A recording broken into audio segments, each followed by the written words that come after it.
சோதிக்கிறதுன்னு சொல்லுவாங்கல்ல, அந்த மாதிரி கடைசியில வந்து டைமும் இல்ல அப்படின்ட்டாங்க. வேற வழியும் இல்ல. அதனால ஏற்கனவே நான் சொன்ன விஷயம் தான். அதாவது எந்த பூவோட வாசமும் வந்து காற்று எந்த திசையில வீசுதோ, அந்த திசையில தான் பயணிக்கும். எந்த பூவோட வாசனம். ஆனா ஒரு பூவோட வாசம் மட்டும் காற்றுக்கு எதிர் திசையிலயும் கூட வாசம் வீசும்.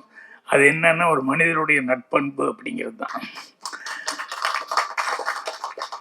இது ரவி மரியா அவர்களுக்கு பொருந்தும். என்னன்னா, இங்கே வந்து பேசின செல்வமணிலேருந்து இன்னும் நிறைய பேர் ஒவ்வொருத்தரும் வந்து அவர் எந்த அளவுக்கு வந்து ஒரு அடுத்தவங்களுக்கு உதவும் அந்த பெருந்தன்மையான அந்த குணம், அவர் என்ன ஹெல்ப் எல்லாம் பண்ணார் அப்படிங்கிறது வந்து சொல்ல சொல்ல கேட்கும்போது ரொம்ப சந்தோஷமாக இருந்தது. நானும் அவர் அதிகமாக பழகிறதுக்கு வாய்ப்பு இல்லை. ஏன்னா சங்கத்தில் மட்டும்தான் பேசிக்கிறதுக்கான வாய்ப்பு இருந்தது. மற்றபடி அதிகமாக பேசுறதுக்கான வாய்ப்புகள் இல்லை.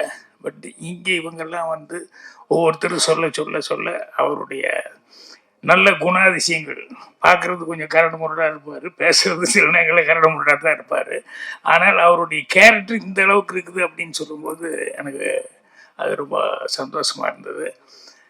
அதனால தான் நானும் அவர் வந்து ஃபஸ்ட்டு டைம் இப்போது கதையின் நாயகனாக வந்து நடிக்கிறது அப்படின்னு சொல்லி அவரே சிரத்தை எடுத்துக்கிட்டு எல்லாத்தையுமே ஒவ்வொருத்தருக்கும் ஃபோன் பண்ணி அரேஞ்ச் பண்ணி கேட்டுக்கிட்டு இருந்ததுனால அவசியம் அதில் வந்து கலந்துக்கோங்க. அதே மாதிரி இன்னொன்று என்னன்னா, எனக்கு இங்கே வந்ததுக்கப்புறம் தான் நம்ம பழக்கருப்பியா சார், நாஞ்சில் சம்பத் சார் இவங்கெல்லாம் வந்து நடிச்சிருக்காங்க அப்படின்னு சொல்லிட்டு, ஸோ இவங்களுடைய தமிழை கேட்கணும் அப்படிங்கிறது அது ஒரு பெரிய எனக்கு ஒரு ஆசை.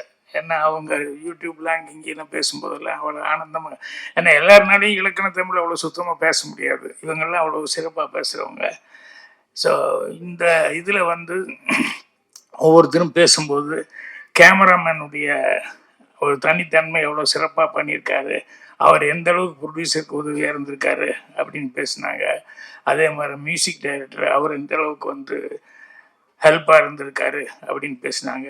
ஸோ கண்டிப்பாக எல்லா நடிகர்களுக்கும் எனக்கு வந்து என்னுடைய வாழ்த்துக்களை தெரிவிச்சுக்கிறேன். மெயினாக வந்து இது எல்லாம் பேசும்போது சென்சாரை பற்றிலாம் பேசிகிட்டு இருந்தாங்க. சென்சார்னா எனக்குன்னு பொம்பளைகள் தனியாக சென்சாருக்கு அனுப்புனாங்க. என்னோட படத்துக்குன்னு சொன்னோம்னா 4 பொம்பளைங்க ஒரு ஆம்பளை தான் வருவாப்புல.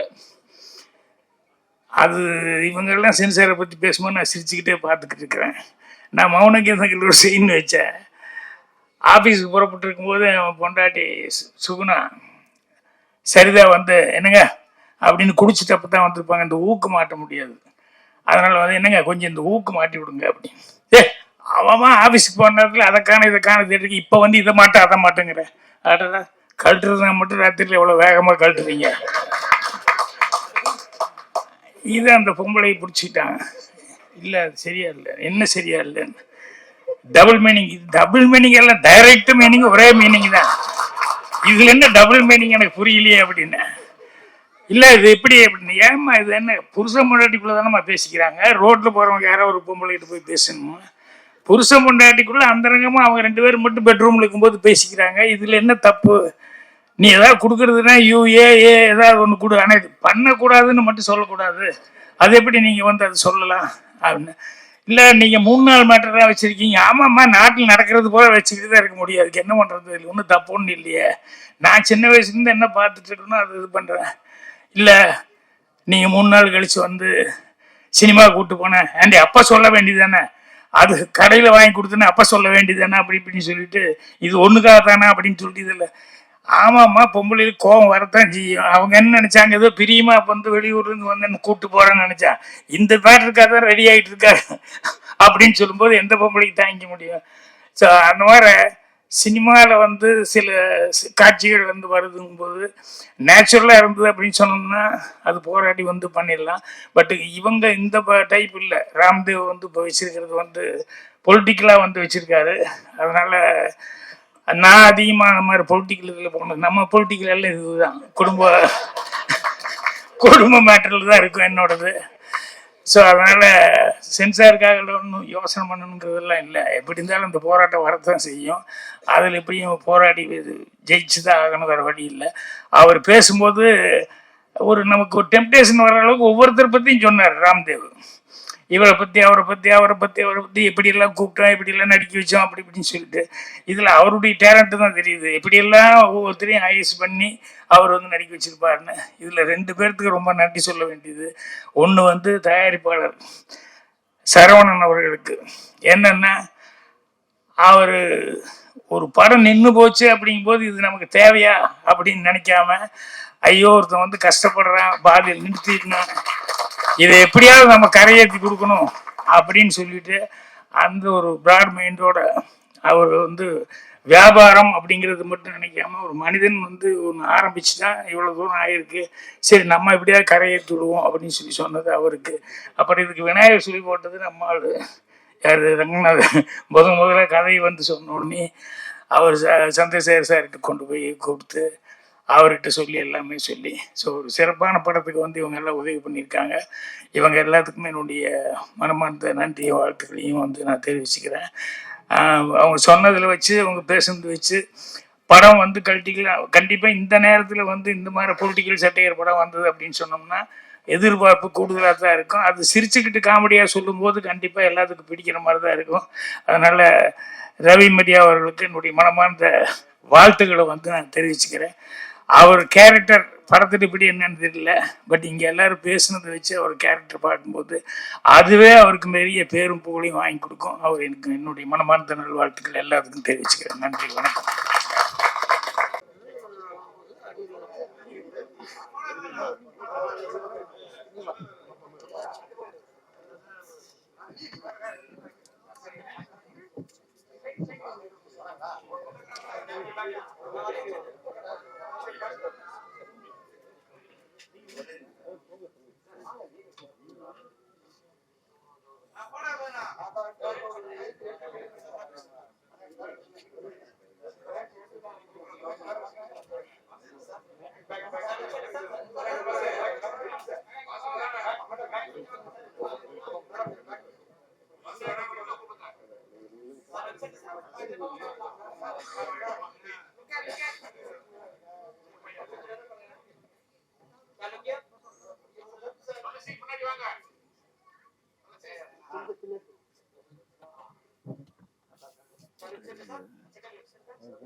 Okay, thank you.